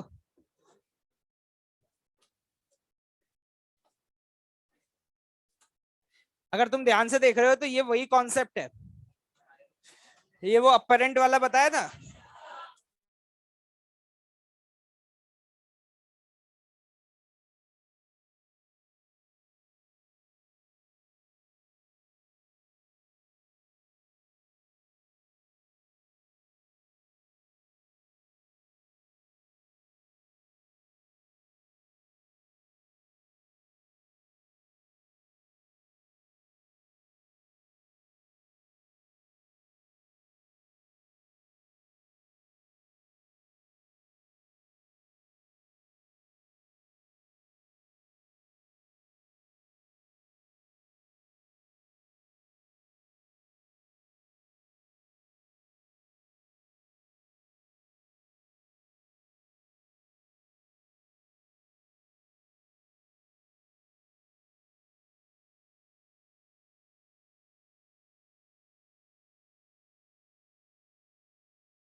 क्या हुआ, क्यों खिलखिला रहे हो? निकल जाएंगे दांत अभी बाहर।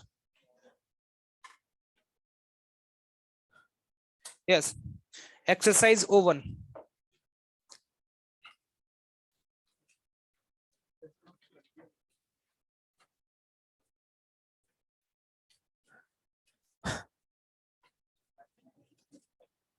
यस 23 23 ओवन का 23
सर माइक इज म्यूट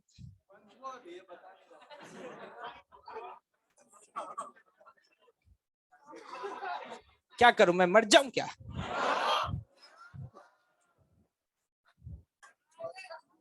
हाँ भाई, अभी आवाज आ रही है? चलो कोई दिक्कत नहीं है, वैसे मैंने ज्यादा कुछ बताया नहीं है, तो तुम्हें वैसे ही आता है। समझ आई है? फ्रैक्शनल चेंज निकालना आता ही है, और ये तो तुमने कर ही लिया होगा, डाउट ही नहीं होगा इसमें। चलो आगे बढ़ते हैं, कोई दिक्कत वाली बात नहीं है।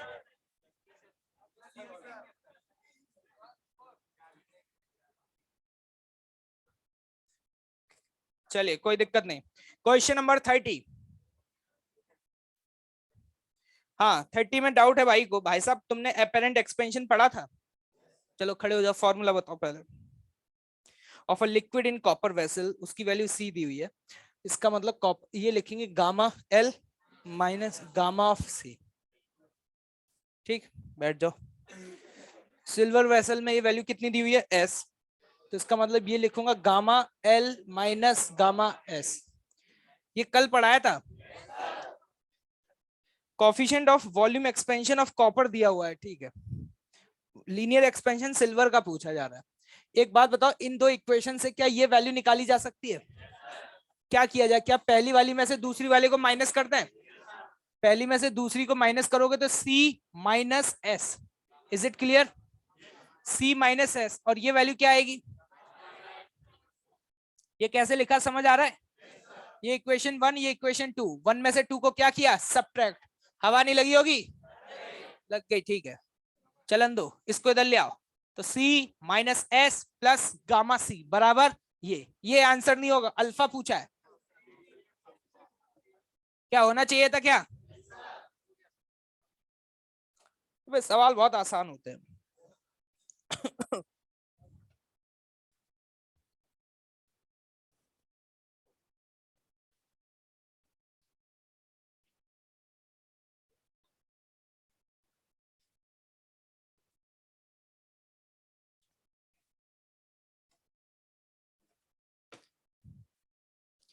31। एक्चुअली में ऐसा क्वेश्चन क्लास में भी किया है। Expansion in both the rod is same on the variation. Expansion same आ रहा है, इसका मतलब क्या हुआ? चेंज सेम है। चेंज सेम है तो इसका मतलब L1 अल्फा वन की वैल्यू किसके बराबर है? नहीं आया?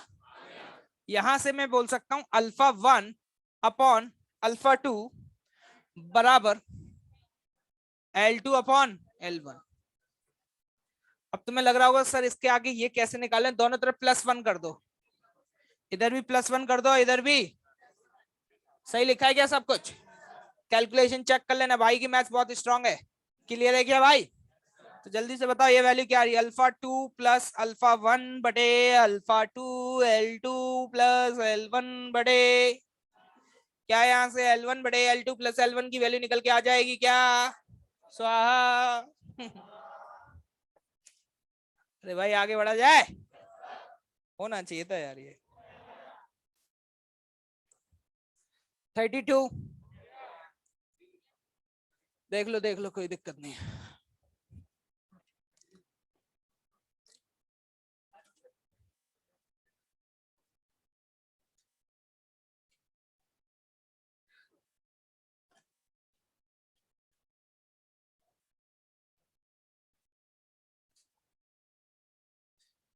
लवालब भरा हुआ है ऊपर तक, लेकिन फैलेगा नहीं। क्यों? क्योंकि दोनों का गामा क्या है? सेम। अपरेंट गामा क्या है? जीरो। समझ में आ रहा है? लेकिन इससे हमें कोई लेना देना नहीं है। मान लो इसका जो वॉल्यूम है वो 10 होता, कितना होता? 10। आ रहे हो जा रहे हो? हैं कहाँ से? क्लास खत्म हो गई मेरी, टाइमिंग नहीं पता थी क्या आज? अब मैं जा रहा हूँ। हाँ क्लास खत्म हो गई। कभी मैं इतनी जल्दी आता हूँ क्या? बैठ जाओ, अब कुछ नहीं हो सकता। ठीक है।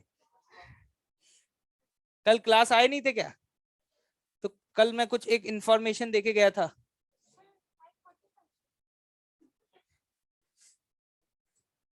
तुमने ध्यान नहीं दिया फिर। बोल करके गया था ना कल। हाँ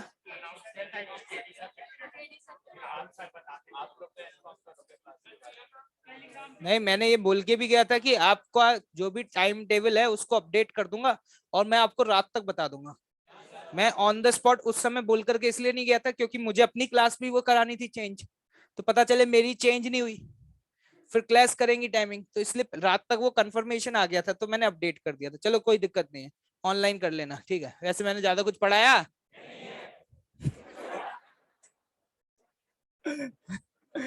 ठीक है। पहले बहुत मजा आता था, अब तो ये है कि इनके पास ऑप्शंस रहता है कि चलो देख लेंगे भाई। ये 10 कलरफुल।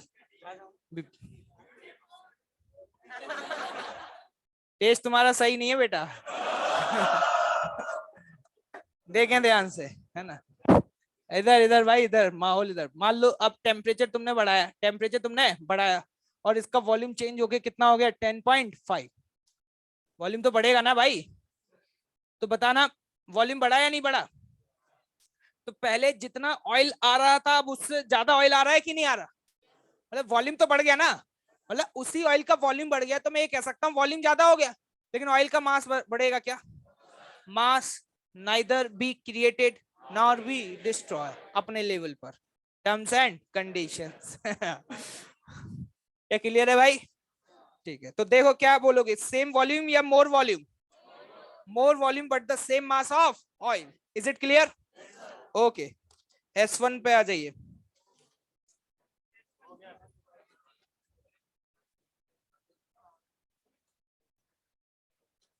एक मिनट रुक जाओ यार, ये ऑनलाइन वाले रो रहे हैं कि सर ये हमारे 3 क्वेश्चन छूट गए सर। अब तो वहां पे इस हालत में आ गए, ये लिख रहे हैं कि सर पार्टी भी दे देंगे, बता दो। पार्टी के लिए तो भाई कुछ भी करेगा, कोई दिक्कत वाली बात नहीं है, 10 बार बता देगा। चलो भाई देखो, बहुत अच्छे से बताऊंगा। एरिया होगा लेंथ इंटू विड्थ। लेंथ है 12 और विड्थ है L, तो 12 को जब आप L से मल्टीप्लाई करेंगे तो ये आ जाएगा 2L²। लेकिन हमने फ्रैक्शनल चेंज निकालना सीखा है।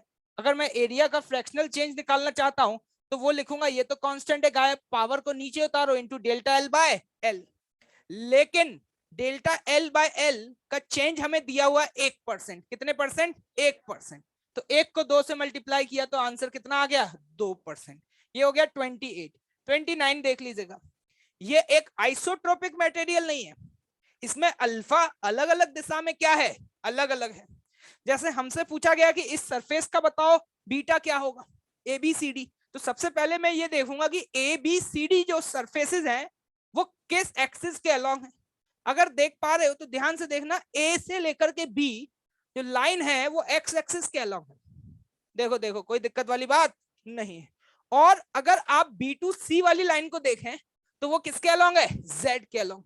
और अगर आपको याद हो, जब मैंने प्रूफ किया था तो पहले मेरे सामने यही तो एक्सप्रेशन आया था, फिर नीचे मैंने साइड में कोने में लिखा था, for isotropic material alpha in every direction will be same, so that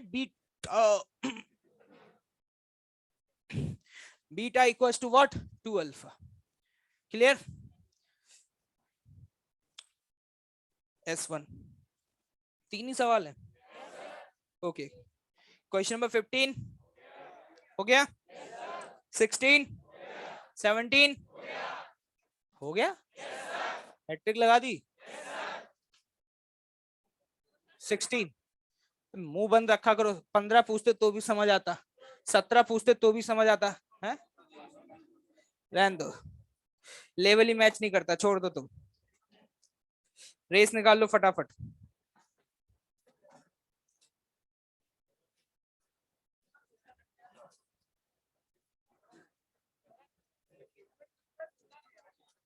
हाँ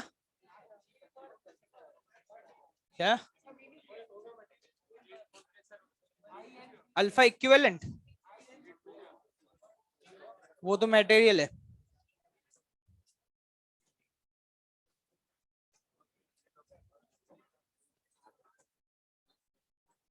आज इसने ऑनलाइन ने बहुत परेशान किया यार, बताया नहीं था कि मेरी क्लास है, बता देना अभी काउंटर पर्सन को।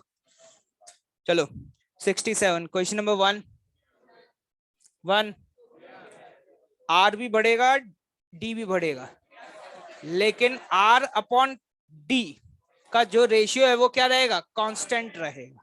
सर आर और डी क्यों बढ़ेगा, फोटोग्राफिक एनलार्जमेंट। क्या ये बात समझ आ रही है? लेकिन आर में जितना फ्रैक्शनल चेंज है उतना ही डी में, तो उनका रेशियो निकालोगे तो थीटा क्या आ जाएगा, कांस्टेंट। नहीं आया समझ? क्लियर? आप ऐसे भी देख सकते हैं, वैसे आप थीटा को क्या लिखेंगे, length of arc upon radius. अरे लिखोगे, लेकिन ऑब्वियस सी बात है ये रेशियो हमेशा कांस्टेंट रहेगा क्योंकि इनका फ्रैक्शनल चेंज क्या है, सेम है।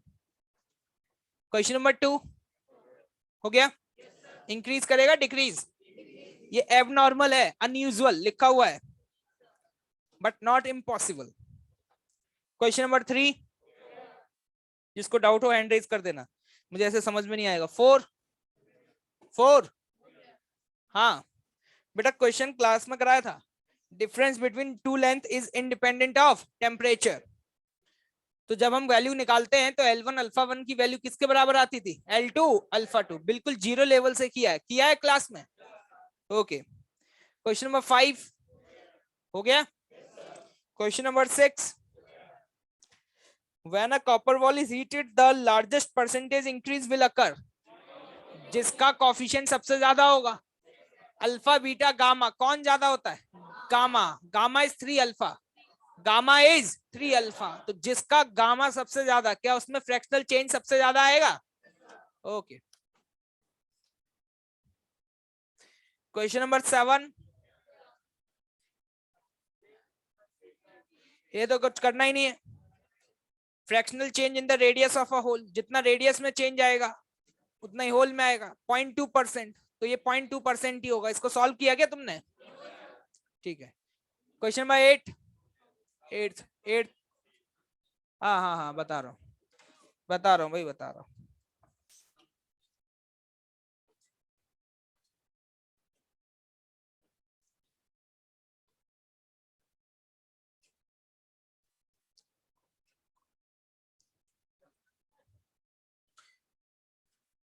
देखो ये एक बात तो तय है कि अगर मैं एक सिलेंडर का मोमेंट ऑफ इनर्शिया पूछूं तो इतना तो बोल सकता हूँ, कोई नंबर इंटू mr², बोल सकता हूँ या नहीं?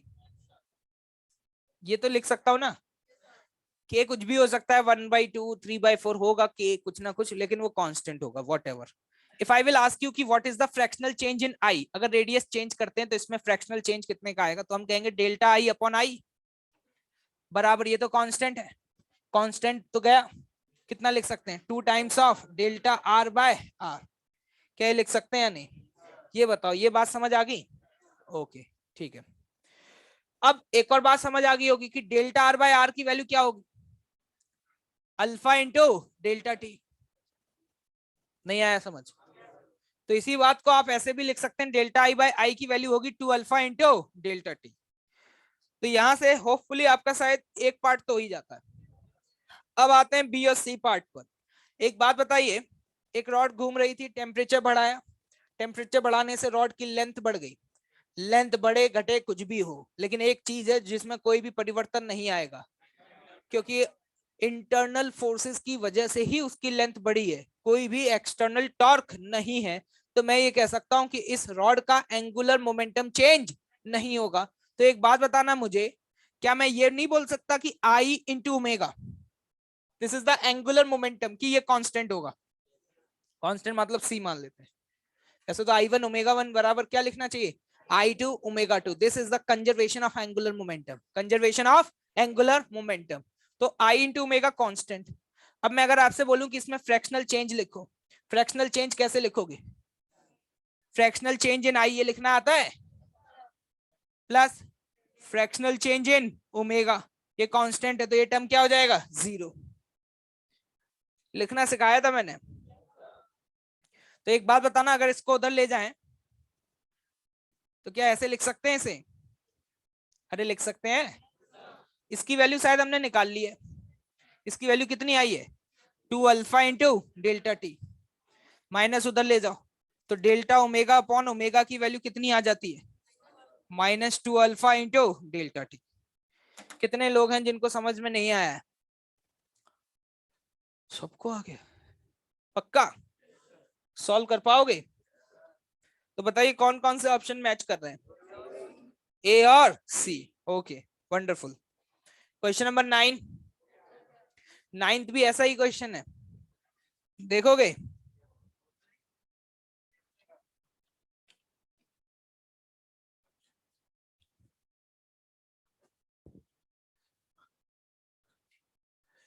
देखो हो गया, नाइन्थ हो गया। यहीं से आपको यहां से डेल्टा ओमेगा पता चल जाएगा, omega into 2 alpha delta T, क्या पता चल जाएगा? अगर ओमेगा पता चल गया तो चेंज पता चल जाएगा, खत्म हो गया। ठीक है, खुद से करो भाई। एंगुलर मोमेंटम चेंज नहीं होगा, आई बढ़ जाएगा, आई बढ़ जाएगा तो ओमेगा घट जाएगा। आई क्यों बढ़ गया? आई क्यों बढ़ गया? क्योंकि मास नहीं बे, लेंथ बढ़ गई। मास थोड़ा ना बढ़ेगा, मास तो कांस्टेंट है, लेकिन लेंथ बढ़ गई तो आई बढ़ गया, आई बढ़ गया तो ओमेगा घट जाएगा। ओके, क्वेश्चन नंबर 10 आज करना। आज से क्या ये कॉन्सेप्ट शिफ्टिंग वाला? कौन सा वाला? शिफ्टिंग वाला। आज बताना, ये भी बढ़ेगा ये भी बढ़ेगा, लॉजिक कुछ सिखाया था, दोबारा लगाओ इसको आज। ठीक है, क्वेश्चन नंबर 11, 11 देख लो, होना चाहिए था यार।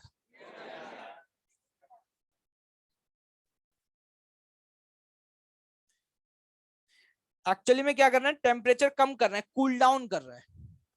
कूल डाउन करोगे तो ये लेंथ कम होना चाहेगी, लेकिन अब ये लेंथ कम हो नहीं पाएगी। लेंथ कम होना चाहती है लेकिन हो नहीं पा रही है, तो क्या वहां पर उस वायर में स्ट्रेस डेवलप होगा? मानते हैं इस बात को? अगर इस वायर में स्ट्रेस डेवलप होगा तो आपसे यहाँ पर यह पूछा जा रहा है कि उसको कितना कूल डाउन कर दें, या यही पूछा गया है? At what decrease in temperature the block will begins to move. तो जब ये स्ट्रेस डेवलप होगा तो इसमें एक टेंशन आएगी, और आपको समझ में आ रहा होगा ये ब्लॉक तभी मूव करेगा जब टेंशन की वैल्यू फ्रिक्शन से ज्यादा होगी। तो अपन को डायरेक्टली क्या टेंशन की वैल्यू को म्यू एम जी के बराबर करना है। अब टेंशन कैसे निकालना है? Use the concept of elasticity.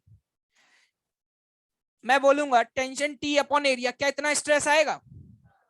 Strain, ये लेंथ कम होना चाहती है, कितना कम होना चाहती थी? L alpha into delta T, लेकिन हमने नहीं होने दिया, तो कितना स्ट्रेस डेवलप हुआ?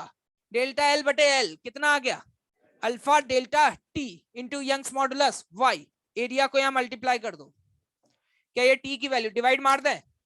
डिवाइड के बराबर कर दो, सीधे सीधे बराबर करते ही क्या डेल्टा टी की वैल्यू आ जाएगी? ओके, इसी के साथ ये भी हुआ समाप्त। होमवर्क लिखो, अभी तो क्लास है, कोई दिक्कत नहीं है। चलो मिलते हैं अभी 5 मिनट बाद। चलिए, ओके, थैंक यू। करेंगे, ठंड रखो, करेंगे, अभी करेंगे। आते हैं भाई, पेट्रोल खत्म।